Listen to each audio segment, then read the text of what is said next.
Assalamualaikum warahmatullahi wabarakatuh. Selamat pagi anak-anak. Salam sejahtera untuk kita semua. Semoga anak-anak selalu dalam keadaan sehat selalu. Amin amin ya rabbal alamin.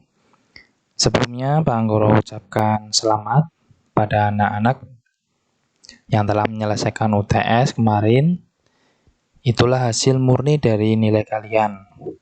Bagi yang nilai PK-nya sudah bagus, silakan dipertahankan dan ditingkatkan lagi. Bagi yang belum mencapai KKM, masih ada waktu untuk memperbaikinya sampai akhir semester. Tetap semangat untuk belajar. Anak-anakku yang Pak Anggoro sayangi, kita kembali lagi dalam pembelajaran jarak jauh. Kali ini kita akan membahas mengenai bab kedaulatan negara kesatuan Republik Indonesia. Seperti yang anak-anak tahu, sebenarnya dalam semester 1 ada 3 bab. Tapi karena ada pandemi ini, bab 2 dan bab 3 itu digabung, dan nanti beberapa materi akan dikurangi. Nah, ini kita berawal dari bab 3 terlebih dahulu. Baik anak-anak, kali ini kita akan membahas mengenai kedaulatan negara kesatuan Republik Indonesia. Ya, tujuan pembelajaran pada bab 2 ini diganti kedaulatan negara kesatuan Republik Indonesia, yaitu mengenal serta memahami ketentuan tentang bentuk dan kedaulatan negara sesuai dengan Undang-Undang Dasar Negara Kesatuan Republik Indonesia tahun 1945. Tujuan yang kedua, menumbuhkan rasa ingin tahu terhadap ketentuan perihal bentuk dan kedaulatan negara sesuai Undang-Undang Dasar NRI Indonesia tahun 1945. Yang ketiga ada memahami berbagai prinsip kedaulatan sesuai Undang-Undang Dasar NRI tahun 1945. Dan yang terakhir adalah memahami dinamika perwujudan kedaulatan negara kesatuan Republik Indonesia. Kita langsung saja. Hakikat dan teori kedaulatan. Budin mengatakan bahwa kedaulatan adalah kekuasaan tertinggi untuk menentukan hukum dalam suatu negara. Kata kedaulatan, anak-anak bisa sambil membuka buku paketnya di halaman 54. Kata kedaulatan berasal dari bahasa Arab yaitu daulah yang artinya kekuasaan tertinggi. Pengertian kedaulatan itu sendiri adalah kekuasaan yang tertinggi untuk membuat undang-undang dan melaksanakannya dengan semua cara yang tersedia. Pemegang kekuasaan tertinggi dalam kehidupan bermasyarakat dan bernegara adalah rakyat. Bahkan Presiden pertama Amerika yaitu Abraham Lincoln mengatakan bahwa government by the people, of the people, and for the people. Jadi demokrasi itu adalah pemerintahan dari rakyat, oleh rakyat, dan untuk rakyat sama aja. Ini adalah kedaulatan. Nah, menurut Budin ini, kedaulatan kekuasaan tertinggi untuk menentukan hukum dalam suatu negara. Kedaulatan itu sendiri, anak-anak, itu dibagi menjadi 2, yaitu kedaulatan ke dalam dan kedaulatan keluar. Apa sih yang dimaksud dengan kedaulatan ke dalam? Kedaulatan negara, kedaulatan ke dalam yaitu negara memiliki kekuasaan tertinggi untuk memaksa semua penduduknya agar menaati undang-undang serta peraturan-peraturan.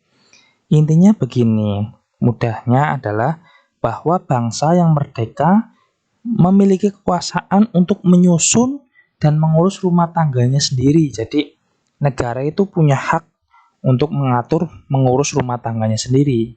Jadi apapun yang dilakukan oleh para pemimpin terhadap rakyatnya, yaitu termasuk kita, itu termasuk yang disebut kedaulatan ke dalam. Gitu ya. Nah, adapun kedaulatan ke dalam Indonesia yang termuat dalam Undang-Undang Dasar Negara Republik Indonesia tahun 1945 antara lain melindungi segenap bangsa Indonesia dan seluruh tumpah darah Indonesia, memajukan kesejahteraan umum, mencerdaskan kehidupan bangsa. Ini adalah kedaulatan ke dalam yang dimiliki oleh Indonesia. Kita lanjut ya. Selanjutnya, Selain itu, negara juga mempertahankan kemerdekaannya terhadap serangan-serangan dari negara lain dan mempertahankan kedaulatan keluar. Apa yang disebut kedaulatan keluar? Kedaulatan keluar adalah bahwa negara mempunyai kekuasaan untuk bekerja sama dengan bangsa lain tanpa terikat oleh kekuasaan lain.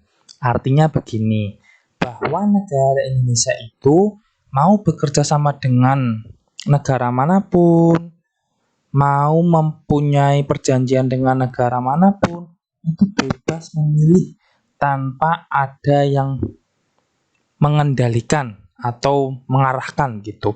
Itu adalah kedaulatan keluar Indonesia. Jadi bebas, Indonesia mau bekerja sama dengan negara manapun silahkan. Negara lain tidak boleh menyetirnya atau mengendalikannya. Begitu ya, itu adalah kedaulatan ke dalam dan kedaulatan keluar.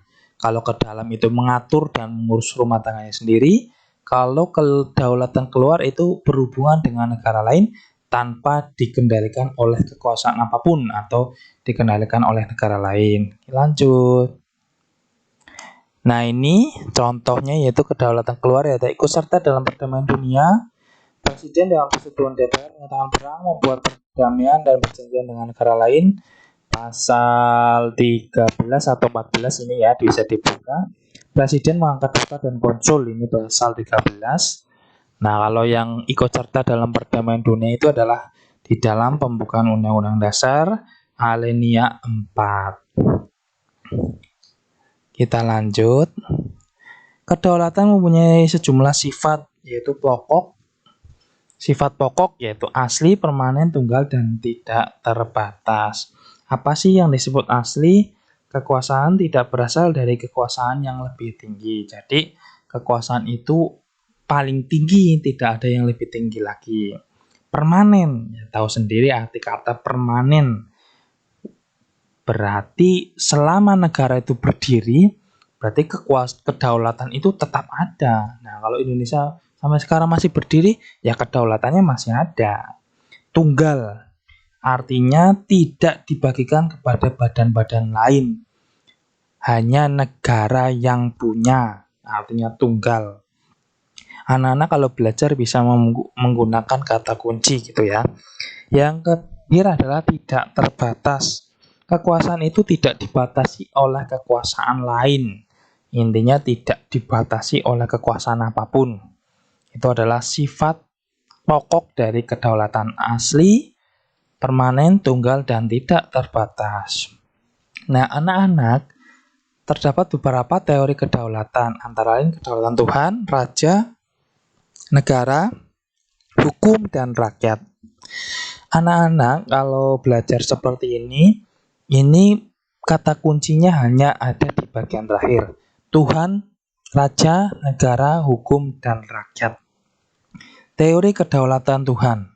Apa sih teori kedaulatan Tuhan? Bahwa kekuasaan tertinggi dari Tuhan. Gampang sekali, mudah sekali. Ya, bahwa teori kedaulatan itu atau kekuasaan itu berasal dari Tuhan. Apakah pernah ada? Pernah pada zamannya Mesir dulu menganggap bahwa mereka adalah utusan Tuhan. Terus ada Raja Ethiopia, terus raja-raja seperti Ken Arok menganggap bahwa dirinya titisan Brahmana. Itu juga teori kedaulatan Tuhan. Yang kedua adalah teori kedaulatan raja. Nah, berarti kata kuncinya raja. Artinya kekuasaan tertinggi ada di tangan raja. Apapun yang dikatakan raja itu adalah perintah. Nah, begitulah teori kedaulatan raja. Nah, mereka mengatakan bahwa mereka sebagai panjang tangan dari kehendak Tuhan melalui mereka, begitu. Itu namanya teori kedaulatan raja. Selanjutnya ada teori kedaulatan negara. Artinya kekuasaan tertinggi terletak pada negara. Sumber kedaulatan adalah negara yang merupakan lembaga tertinggi kehidupan suatu bangsa. Ya. Selanjutnya teori kedaulatan hukum. Kekuasaan hukum merupakan kekuasaan tertinggi di dalam negara. Kekuasaan pemerintah berasal dari hukum yang berlaku. Jadi hukumlah yang paling tinggi, baik tertulis maupun tidak tertulis, yang membimbing kekuasaan pemerintah. Apa-apa pakai hukum, apa-apa pakai hukum. Itu adalah teori kedaulatan hukum. Terus yang terakhir adalah teori kedaulatan rakyat. Jadi pemegang kekuasaan tertinggi memberikan sebagian hak-haknya kepada penguasa untuk kepentingan bersama. Artinya rakyatlah yang paling pemegang kekuasaan tertinggi. Nah, anak-anak, Indonesia memakai yang mana? Indonesia sudah pasti memakai teori kedaulatan rakyat.